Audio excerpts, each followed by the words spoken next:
Estamos de vuelta aquí en La Muga. Ya les hemos contado que estas semanas, estos meses, el Think Tank Civismo ha organizado un ciclo de conferencias bajo el lema Navarra en Libertad. Hemos hablado en distintas ocasiones sobre los ponentes, sobre las conferencias, y hoy hemos querido invitar hasta el plató de La Muga a los dos últimos participantes en un encuentro que, bajo el nombre ¿Cómo vive un nacionalista?, un no nacionalista donde gobierna el nacionalismo, los ha reunido en Pamplona. Ellos son Iñaki Arteta, director de cine, fotógrafo y guionista. Iñaki, bienvenido, muy buenas noches. Hola, buenas tardes. Y también nos acompaña Jaume Vives, es periodista, escritor, y lo conocerán muchos de ustedes por ser cofundador de Tabarnia. Bienvenido. Buenas noches. Muy buenas noches. Bueno, la pregunta primera sería sencilla. ¿Cómo vive un no nacionalista cuando gobierna un gobierno nacionalista? Iñaki, Jaume. Pues vive en la mentira. Tengo la sensación de vivir en una mentira, es decir, el nacionalismo es un bluff descomunal, ¿no? Es una especie de secta basada en unos parámetros historicistas que, bueno, digamos que ha abducido a parte de la sociedad, y a la otra parte pues la tiene un poquito arrinconada, ¿no? Entonces vivir en una sociedad nacionalista pues significa tener mermada la libertad de expresión, la libertad de movimiento, la libertad de opción a opciones profesionales, ¿no? Se hace una vida pues muy complicada, ¿no? Jaume. Pues yo te diría que hace 2 años pues era un poco, pues bueno, un poco un peñazo, ¿no? O sea, era pues, o sea, bien, ¿eh? O sea, aquí pues bien, pero bueno, tienes un poder institucional que te desprecia, tienes un poder mediático que dice que no existes, y tienes pues un imaginario social que te ha convertido en una especie de ser en peligro de extinción, y un ser casposo, autoritario, gris, oscuro. Entonces, bueno, pues es durante muchos años asumir, ¿no? Pues que eres eso, ¿no? Que es casposo, autoritario, oscuro, estás en minoría, mejor no hables, y tienes un poder que no gobierna para ti y unos medios para los que no existes. Y gracias a Dios eso, pues hace 2 años ya, el 8 de octubre de 2017, se rompe un poco antes, se rompe el 30 de septiembre, se acaba de romper el 8 de octubre, y de repente dices, coño, pues no éramos 4 gatos, no había un solo pueblo, resulta que había 2 pueblos y que nos han enfrentado, ¿no? Porque es de lo que viven, ¿no? Los que nos han enfrentado.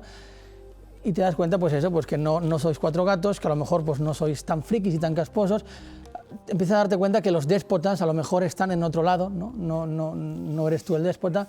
Entonces se empieza a vivir pues no del todo bien, pero más entretenido, ¿no? Que es ya sin el miedo a combatir pues ese desprecio constante y ese despotismo constante hacia los que no comulgan pues con ese engaño económico, histórico, político, social. Y de ahí nace Tabarnia y nace también el Balcón de la Rebeldía. Después hablaremos con un poquito más de detalle.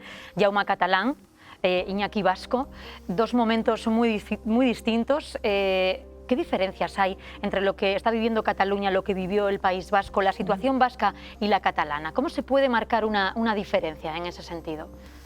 Bueno, yo creo los momentos históricos, ¿no? El nacionalismo vasco en democracia, por poner un límite temporal, desde que comienza la democracia hasta hace 4 años ha habido con un terrorismo brutal que ha marcado la existencia de la población vasca y la existencia y el devenir de la política española también, ¿no? En todos estos años se ha instalado ha habido como 2 frentes, uno el terrorista que inculaba miedo a la sociedad y cortaba de libertad a los no nacionalistas, y por otra parte los gobiernos nacionalistas que se han sucedido en todos estos años han implementado unas políticas sectarias, lingüísticas, que han hecho que la sociedad vaya adoptando una forma como la que tiene ahora. Es decir, que de alguna manera el País Vasco ha sido adelantado, ha puesto las premisas que cualquier pueblo como Cataluña o incluso Navarra, ¿no?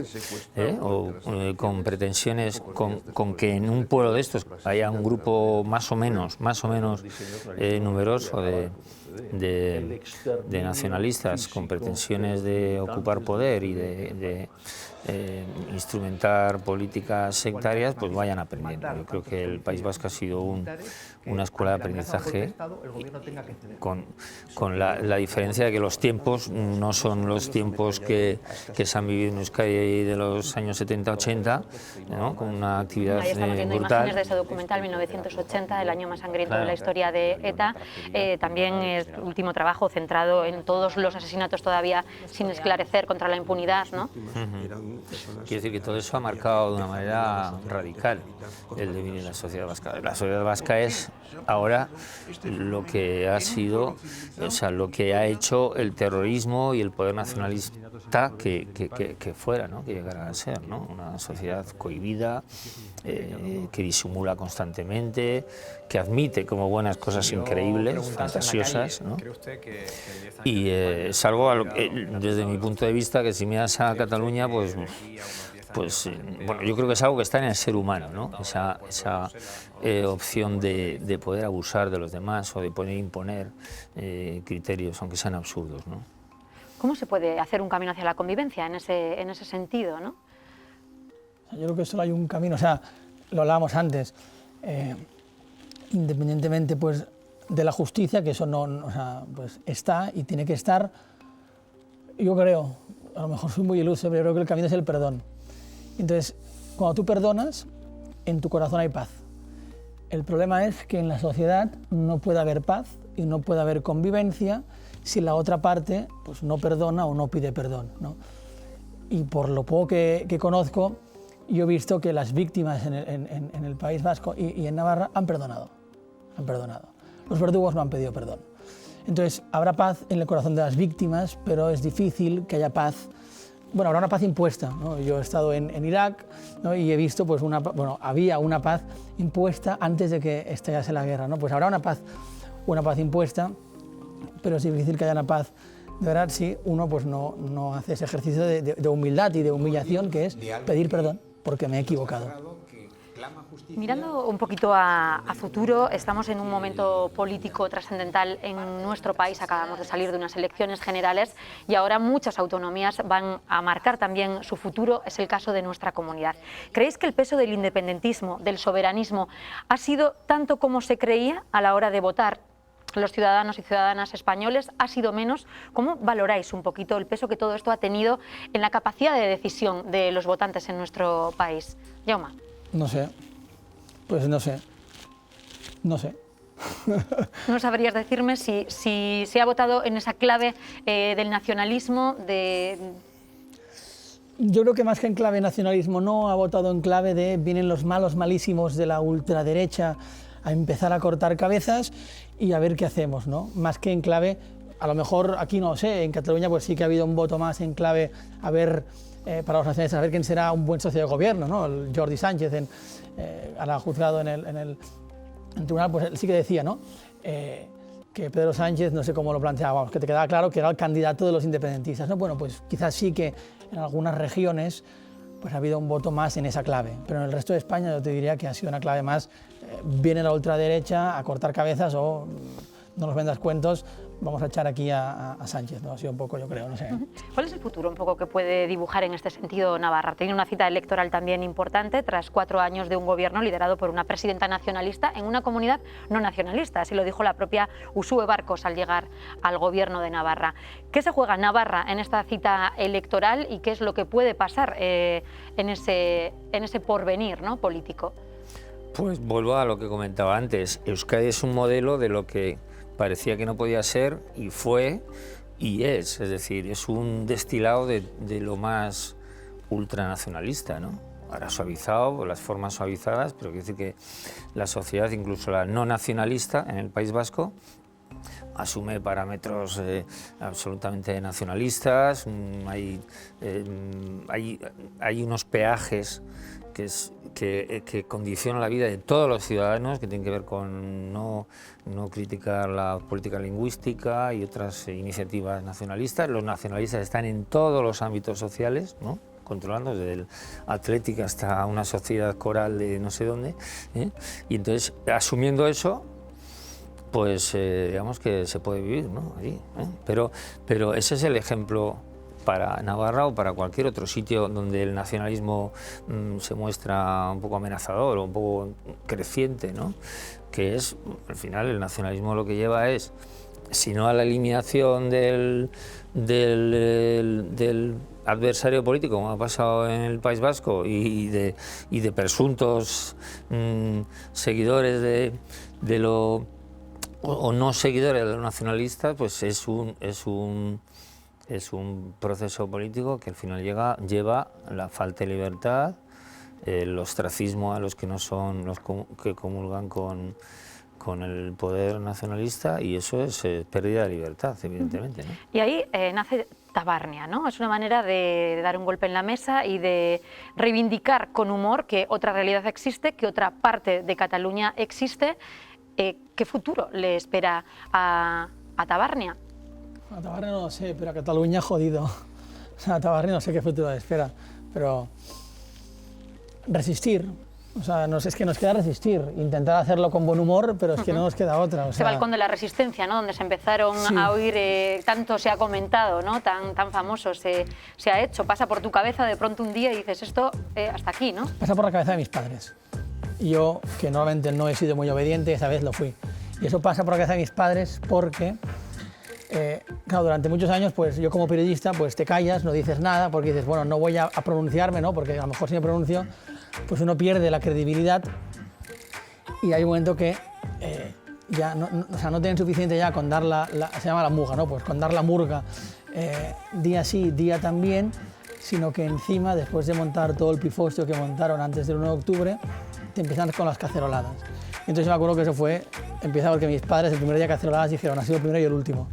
Y entonces yo tenía unos altavoces muy grandes y dijeron, bueno, pues oye, mañana te los vas a traer, que eran unos altavoces que me traje a Irak a proyectar el primer documental. Te los vas a traer y vas a... Vamos, ya está, o sea, se han acabado las cacerolas, y se acabaron las cacerolas, ¿eh? O sea, empezó la fiesta. O sea, contestamos con humor el cabreo, ¿no? Porque al final eso, darle a la cacerola, pues al final solo hace que generar más cabreo y cabrearte a ti y a tus vecinos, y entonces pues pusimos allí pues música de todo tipo y bailábamos, y luego hacíamos ahí una cena en casa con los amigos que venían, y resistir, porque cuando no tienes nada, o sea, ellos tienen el poder económico, cultural, político, entonces te queda pues luchar desde la trinchera como puedas. Es una manera de buscar ese mensaje a través de esta fórmula. En tu caso, Iñaki, han sido muchos los trabajos documentales en los que has reivindicado, ¿no? la memoria para las víctimas, el derecho a la justicia. Veíamos ahora algunos de esos documentales. ¿En qué estás ahora mismo y en qué centras ahora tus esfuerzos, ¿no? Bueno, estamos rodando un nuevo documental del que puedo hablar poco, pero de alguna manera se trataría de sacar a la luz la huella que ha dejado el terrorismo. Es decir, los trabajos anteriores que hemos hecho todos eran respecto al pasado, vivencias de las víctimas del pasado, de los 80, incluso la última película de los 300 casos sin resolver, pues era indagar sobre casos antiguos que aún siguen sin resolver, pero ya nos acercábamos un poco al presente.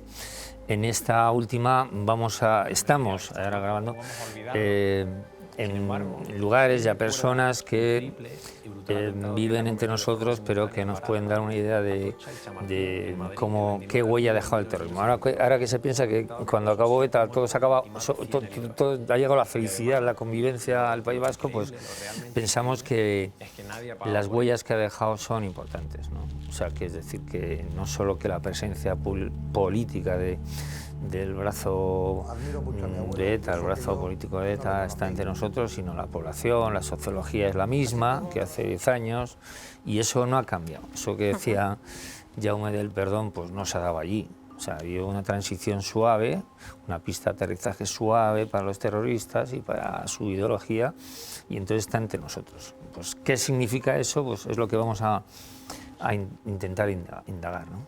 ¿En Cataluña preocupa esas huellas que pueda dejar la situación política actual un poco a futuro, esa fractura, sin saber todavía cómo terminará escribiéndose este capítulo de la historia catalana? ¿Preocupa esa convivencia entre los vecinos, entre los bloques, entre los amigos? O sea, más que a futuro ya existe ahora.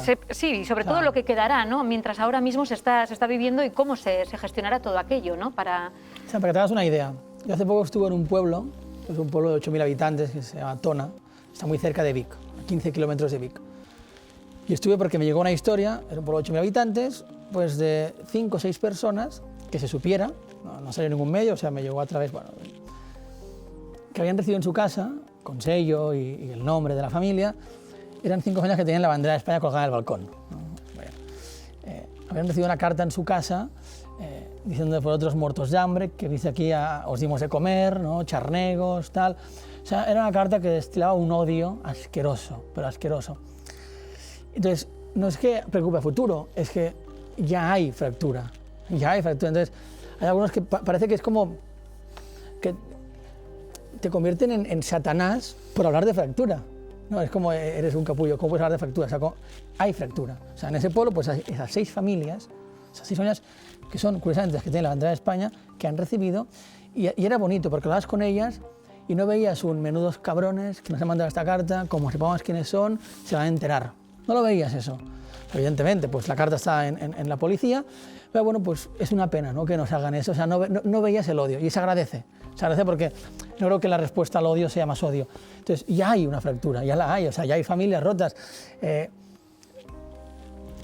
Y la gente se cabrea, porque hablas de eso, ¿no? O sea, no sé si fue Borrell que dijo que había una fractura de tal, y se le tiraban todos encima. Entonces, ¿cuál es el futuro? No sé, o sea, ya es el presente. O sea, y eso pasa en Tona, y eso pasa pues en Barcelona, eso me ha pasado a mí en mi pueblo, en Sant Cugat. No es, gracias a Dios, lo que pasó en el País Vasco, que eso o sea, a mí me hierve la sangre, mucho más. Lo que pasa en Barcelona pues son unos pesados, unos plastas, algunos son más malos, otros menos malos, hay que resistir. Lo que pasó allí es ruin. O sea, y ver que de repente llega uno de esos desgraciados a mi ciudad, y mis vecinos, por el simple hecho de tener un enemigo común, que es España, van a los brazos de Otegi. Eso o sea, dices, estamos locos, estamos enfermos, ¿no? Entonces, bueno, no sé. Estaría para mucho más esta reflexión. Me imagino que habréis tenido tiempo, ¿no?, en estas horas que habéis compartido juntos aquí en Pamplona, de poner de muchas cosas en común, ¿no? Sí.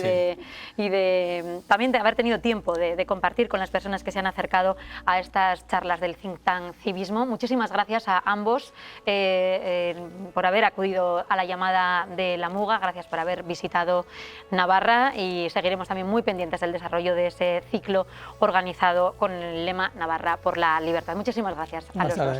Bueno, pues así nos vamos a hacer un alto en el camino y seguimos aquí en La Muga. Trujal Mendía de Arroniz desde 1992. Aceite procedente íntegramente de olivos de Navarra, el Trujal más representativo de la comunidad foral. La tradición en aceite de oliva virgen en Navarra tiene un nombre: Trujal Mendía, el auténtico sabor de nuestra tierra. Alto en el camino breve que hemos hecho para proponerles un nuevo tema. Seguro que si reciclan, y si no lo hacen deberían hacerlo, si reciclan se habrán preguntado muchas veces: ¿y esto dónde lo pongo? ¿Esto cómo lo separo? ¿Esto a qué contenedor va? ¿Dónde lo tengo que poner?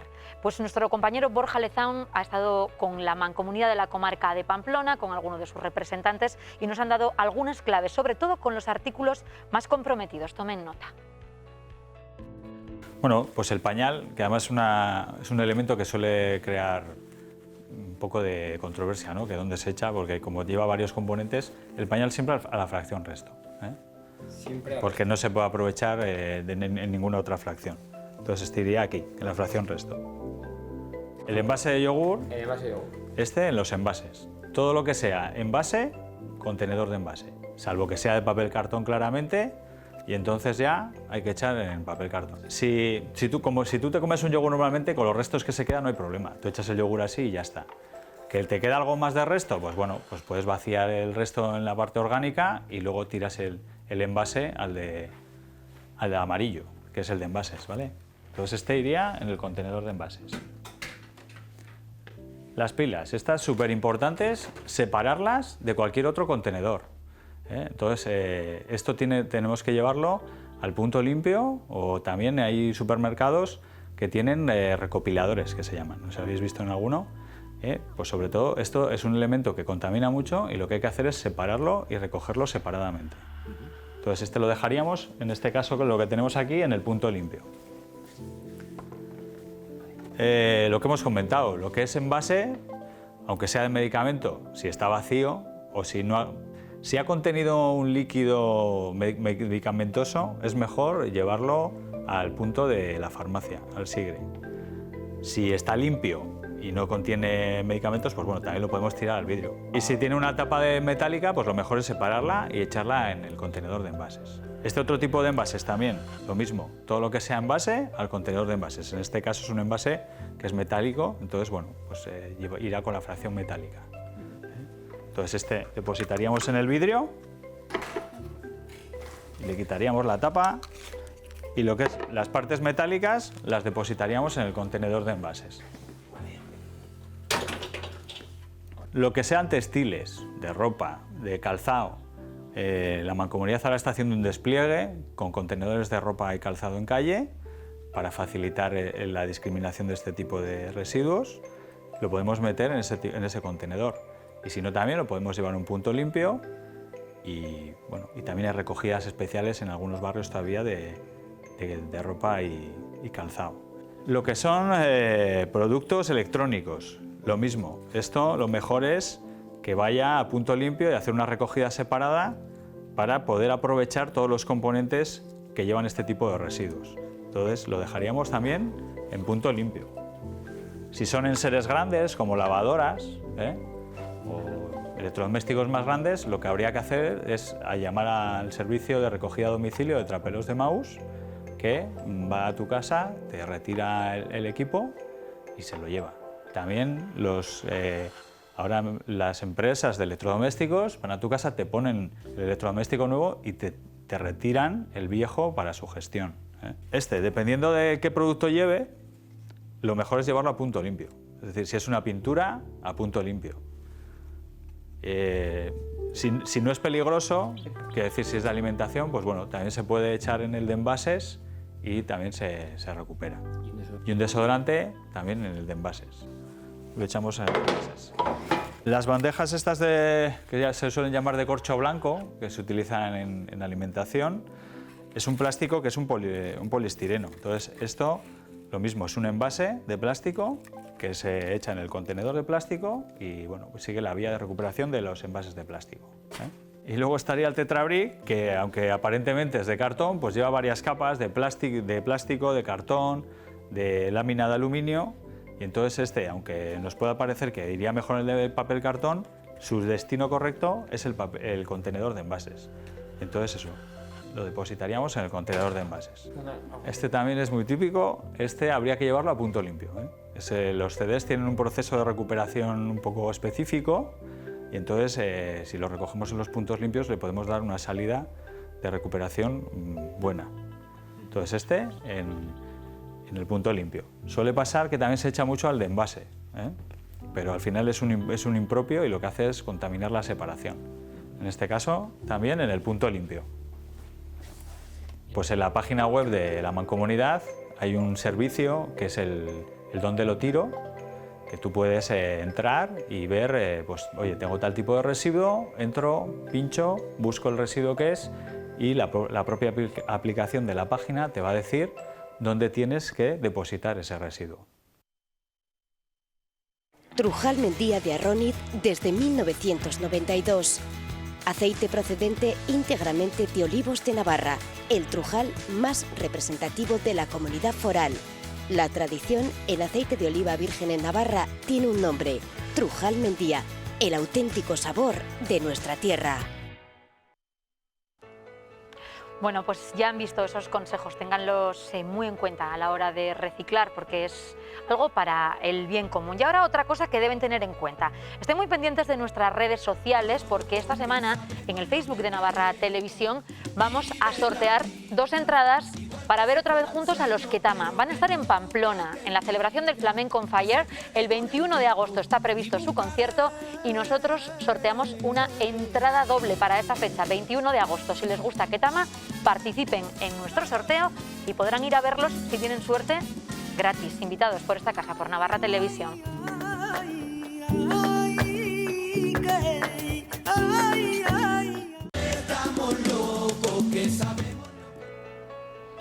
Bueno, pues así vamos ya concluyendo nuestro programa, un variado espacio esta noche en el que hemos abordado diferentes temas y que, como siempre, despediremos con una frase que queremos quede para el recuerdo y para la reflexión. La Muga vuelve mañana con nuestra compañera Amaya Madinabeitia. También mañana tendremos debate electoral centrado en educación. Recuerden que la programación electoral de esta casa ya está preparada porque las elecciones forales y municipales están ya a la vuelta de la esquina. Hasta mañana.